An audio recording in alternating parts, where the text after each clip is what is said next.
to this episode of the Keto Vegan. Today I'm doing 7 steps to success.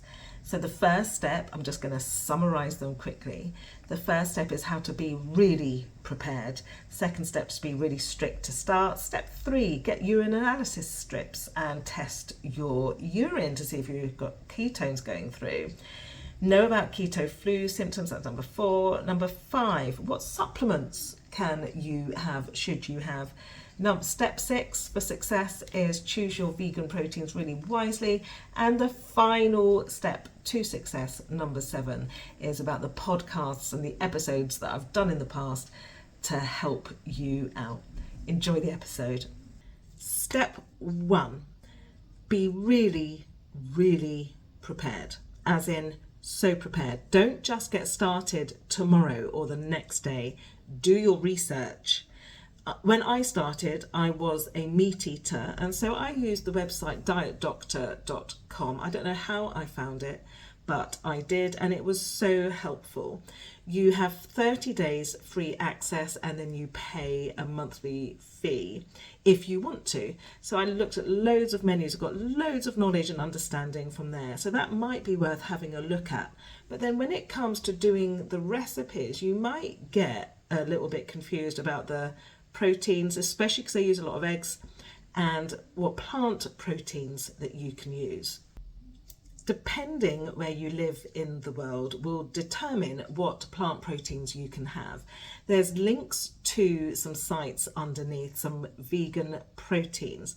If you're in the UK, Iceland groceries, not the country, is really good. They've got some no meat products that are incredibly low in carbs, high in protein, but also low in fat. So you'll have to supplement the fat. Another company that's relatively new to the market is Planted Foods. They are based in Europe. Their proteins are really good. They've got very few ingredients in as well. So if you don't want your things too processed, then Planted is the way to go. A link to that company website is also in the details below the podcast.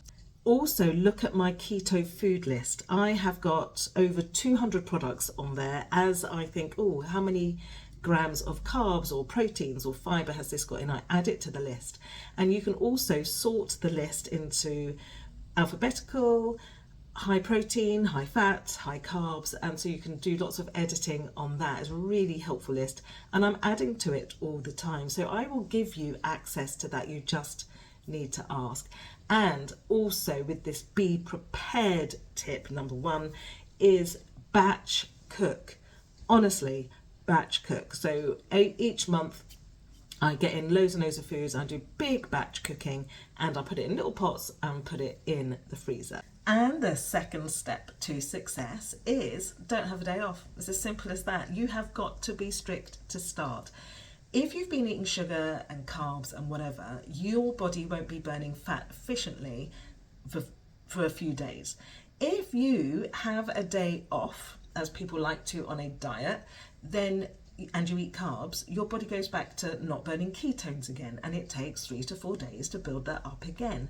Do not have a day off. I know it sounds strict, but this diet is so indulgent and so rich in foods that actually it doesn't feel that strict. And if you are burning ketones, it will show on your urinalysis stick, which is step for success number 3. Buy yourself some urinalysis strips, and which you be on in the morning. Order them via Amazon. By the time they arrive, unless you get next day delivery, then you might be starting to get into ketosis. Okay, so let's go back to step for success number 2. If you are craving bread and those carbs, you can buy online and look for the company. I'm putting a link underneath it. It's called 8foods.co.uk. They do keto vegan bagels, buns, breads. So buy those, or they are quite expensive, or you can start trying to make some yourself. In my episode, so today's episode 31, 32, 33, in episode number 34, I did make some bread rolls. You'll find out how I got on with those. They are not the same as bread, but if you need to fix a craving, they will work, and they're not as expensive as buying them online.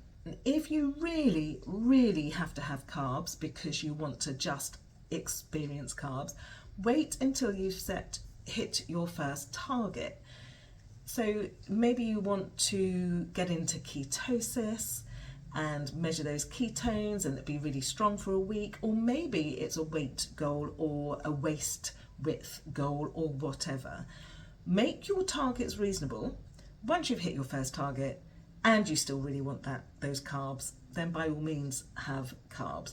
I do find though, by using the urinalysis strips and keeping that colour really dark, it really means that I don't want to then lose that, and it keeps me really motivated and focused. Step to success number 4. So know about keto flu symptoms. You might get them, you might not. I didn't get them, or if I did, because it's quite a few years ago, I don't remember. So ketosis, when you get into that, because your body is adjusting from burning sugars and then some fats if you're lucky, to sugars mainly, it takes a while for your body to adjust to that, and you might get some symptoms that feel like you've got the flu. They only last a few days, but some of the symptoms might feel that you're feeling tired, you've got a bit of brain fog, you might even feel nauseous, you might be irritable, might just need more sleep for that. I know I can get irritable when I haven't had enough sleep. You might get diarrhea or constipation as well, muscle cramps, trouble falling or staying asleep, sugar cravings, definitely sugar cravings. Sugar is incredibly addictive, and maybe low energy levels. Now, thank goodness, these symptoms only last a few days, but really persevere through it. And they will disappear, and then your body will start burning fat really efficiently. You won't be relying on those sugars, those sugar highs and sugar lows. So that will be really good. You've got something to really look forward to. Your body will be incredibly efficient. And when we are burning ketones, our brain becomes really efficient too. More of that in the next episode. So what are the remedies for the keto flu? Stay hydrated. Lots and lots of water is really, really good for you. Replenish your electrolytes as well, because if we're feeling dehydrated, water's not just water. It's got this balance of electrolytes and all sorts of things. So get some good supplements. That is step to success number 5. So that's the next one. And also do some exercise, increase the fats, get lots of sleep. Okay, so that was step to success number 4. What is step number 5? Step number 5 is supplements. I've just talked a little bit about that. So what supplements do vegans need? Vegans need, and the link to a website where I found this information is in the details below the podcast. So we need vitamin B12, vitamin D, omega-3s, iron, calcium, zinc, iodine. If you're a vegan, that is what's suggested to supplement your needs. What supplements do you need if you are doing a keto diet? So again, magnesium, MCT oil, omega-3 fatty acids, vitamin D, digestive enzymes, only if necessary and the body is finding it difficult to adjust to keto, and electrolytes again, or mineral-rich foods. So you can see with the supplements, there's quite a bit of overlap there. The omega-3s are necessary for both.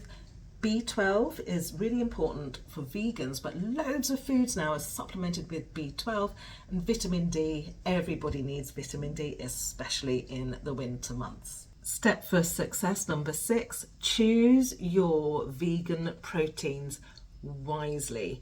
Texture for me is really important. It's one of the most important things. What I used to love was crispy things. Now, when you're vegan and keto, you don't get many crispy, crunchy things. So if you are thinking about doing this and starting it, and you haven't been vegan before, think about the proteins that you're going to use. Try things out. If you like things that are really soft and mushy, Quorn is the way to go with their pretend chicken pieces. But if you don't like things soft and mushy, I certainly don't, then try some other proteins. There are the Iceland pretend chicken proteins. This isn't. That's okay. The planted, that's okay. The Richmond pieces, they're nice. I like those. I think they're some of my favourite actually. But see what you've got in your supermarkets. try them out. Don't buy too many until you've tried them, and wait until they're on offer or reduced as well. Then you can try them, and if you don't like it, it's not the end of the world. And my final step to success is number 7. And this one is look at some of my podcasts. Listen to my podcasts about the foods that I've done. Every other podcast, more or less, has been a dish that I've made, normally chucked together. Have a look at those, have a listen to those, find out what I say, the proteins that I like, etc, etc. Try those out. So for example, I think one of the first ones I did was stuffed aubergines. Then I've done a coleslaw, I've got a chili in there, I've got coronation no chicken, roast veg and cluck. So I did that with obviously what the cluck, clue in the title there, stuffed mushrooms, red Thai peanut curry I've done as well. What else have I done? Just checking my list. Oh, stuffed mushrooms. Love those. Now, if you do like crunch and you miss the crunch, then I've got a recipe for seed crackers. That is episode number 21, and then episode 23 was titled No Bacon, Berries and Brussels. So basically I did a Brussels sprout dish with pretend bacon and mustard and cream, and then I also did a sweet dish as well for that with the berries. I think it was a raspberry cream pie, which was really lovely, very one of my favourites. Also done a satay, which was really, I love the satay sauce, and I've made peanut butter fudge, chocolate brownies as well. That was episode 25. And then I made a keto vegan lasagna. I'll be doing another one of those, changing the episode a little bit. So those are where all the food episodes are up today. And there's another couple of episodes that I'd recommend you watching as well to help you get started. And that is episode number 16, the Keto Vegan 101 tips and takeaways. Have a listen to that. There's a few tips in there as well. And also the episode with Luke and Kingsley, which is episode 28. That was really helpful, and quite a few people then contacted me wanting to start this diet. So this is why I'm doing this episode. Big tip is look at the links below. I have got lots of links there for you. There is a start up week suggestion of what you could cook. There's also how to cook those things, the ingredients list. I've done a whole shopping list that you can edit and play with as well. So the link to how to get those is underneath the podcast. I hope you enjoyed this podcast. I hope you find it helpful. Please hit follow or subscribe, and do share this with other keto vegans that you know, and obviously you know loads of them. So joking aside though, if you know people that are vegan, do share this. And if you know people that are keto, there are tips on here about being keto as well. So do share it. And if you know anybody that's both, let me know who they are. Thank you for listening.